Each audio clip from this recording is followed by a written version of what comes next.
I mentioned earlier that I grew up in the Army, and to me, the Army is a high level of public service. We call it military service because it is service. And you know, when you grow up in the military, I don't know if any of you grew up in the military, probably some of you might have.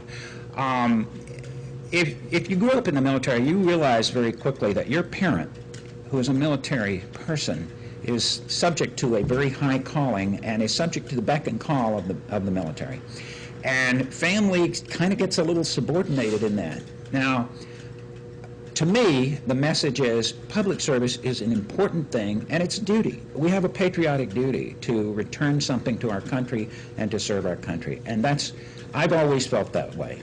That's one of the reasons I've done a lot of volunteer work within the legal profession and outside the legal profession, working with the kids of our church to take them to Tijuana to build houses for people in Tijuana who had nothing, taking kids to New Orleans to work with Habitat to build houses for the victims of Katrina, because I think it's important not only to serve the public and serve other people, but to teach our kids the importance of that.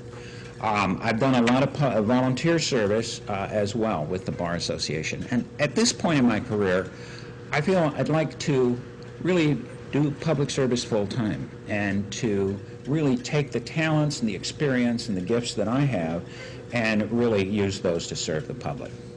I think I mentioned my children. I have a daughter who's 22, a son who's 19. My daughter just graduated from college. My son is going to Bellingham Technical School. And I want to leave them a state that's in the best condition I can.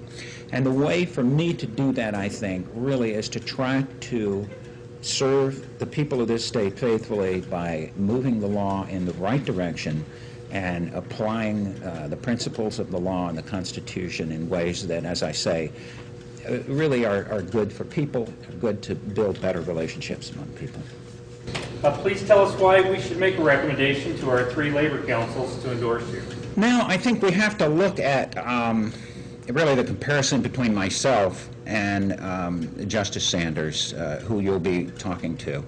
And I think in looking at that, I've pointed out a few differences between myself and Justice Sanders. And voting for judges and deciding on judges is a difficult thing. I've gone into classes, and for the last 8 or 10 years, I've gone in and taught students how to vote for judges, and it's a tough thing.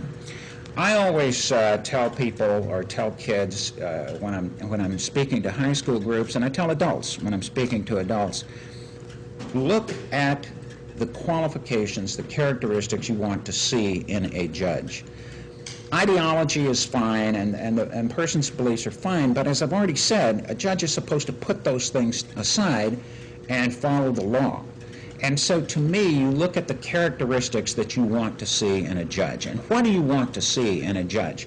I suggest you look at the 3 I's: integrity, impartiality, and independence. Those to me are the 3 big qualifications that you want in a judge. Let me talk about integrity. What do I mean by that? Well, I mean being true to our values and staying and behaving in a way that's honorable and upright and ethical. And within the profession, the legal profession, that generally means following the ethical rules that govern lawyers. Well, I've done that. In fact, I've been endorsed by over 40 sitting and retired judges at Court of Appeals judges and trial judges in this election. And the reason they've done that is they know me, and they know that I have integrity and that I have the integrity required of this job. The other thing, as I mentioned earlier, the discipline system. I've never been disciplined as a lawyer. In fact, I've been put in charge of lawyer discipline as the chair of the disciplinary board that makes the recommendations to the Supreme Court. So I think I have the integrity that qualifies me to be on the court. My opponent, on the other hand, has been found to have violated the Code of Conduct for Judges, and that was upheld by a panel of 9 appellate judges. I think that's an issue here. That's an integrity issue. My opponent also last year wrote an opinion in a case, a Public Records Act case, that turned out to benefit himself directly because he had a case pending that presented the same issue, and this opinion that he wrote was cited by his lawyer to the Court of Appeals in his case as support of his case. Now, when that happened, the Supreme Court had to withdraw that opinion and had to re-argue the case without his presence. I think that's an issue of integrity. The second point, impartiality. What can you say about impartiality? Well, again, the reason all of these judges have endorsed me is they know that I'll be impartial.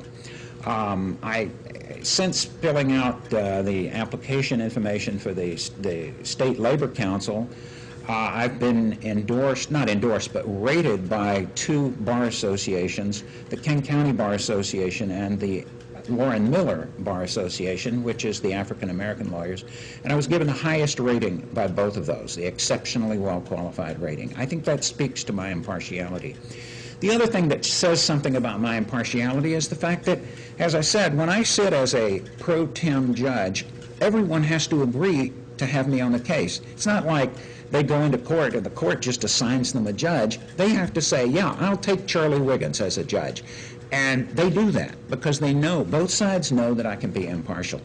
I've represented people on all sides of just about every issue that you can imagine. So I don't come into this job with a bias or a distorted view of things.